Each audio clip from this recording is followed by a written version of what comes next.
তো বন্ধুরা, তোমাদেরকে আগেও বলেছি, এখনও বলছি, খড়গপুর থেকে গোয়া যাবার যে বাইক রাইড ভিডিওগুলো, সেগুলো আমি শর্ট করে দেওয়া শুরু করবো, যাতে তোমাদের দেখতে সুবিধা হয়, কোনো বোরিং না হয়। আর আমি কোনো স্কিপ ভিডিও দিব না, যেটা ন্যাচারালি ঘটে আসছে আমার সঙ্গে, যেমনভাবে আমি গেছি, যেমনভাবে মানে গোয়া আসছি, ওইটার পুরো ভিডিও শর্টভাবে দিব। তো তোমরা ধৈর্য ধরে শুধু ভিডিওটা দেখতে থাকো, এইটুকুই বলবো। তো আগে একটা ভিডিও আপডেট হয়ে গেছে, তারপরে যে আর একটা ভিডিও এখন আপডেট হয়েছে। তো এরকমভাবে আমি ছোটো ভিডিও পোস্ট করতে থাকবো, তোমরা একটু দেখবে। ভিডিওগুলো পার্ট 1, 2, 3 করে লেখা থাকবে।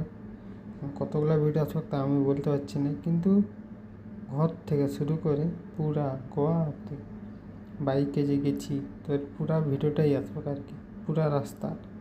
কেউ যদি আমার ভিডিও দেখে পায়ে হাঁটে কিংবা সাইকেল দেখেও আসে, ওর কোনো অসুবিধা হবে না। তো ওই জন্য চলো তাহলে ভিডিও দেখা শুরু করো আর কি। একটা ভিডিও আপডেট হয়েছে, যে আর একটা ভিডিও এখন যে আপডেট করছি, তোমরা দেখতে থাকো। আর যারা নতুন হয়ে আছো, তোমরা চ্যানেলটাকে সাবস্ক্রাইব করো আর কি। আর ভালো লাগলে লাইক কমেন্টটা করবে, আর কে কোথা থেকে দেখছো ভিডিওটা, ওটাও কমেন্ট করে জানাবে। তো চলো তাহলে কিছু একটা মিউজিক লাগাই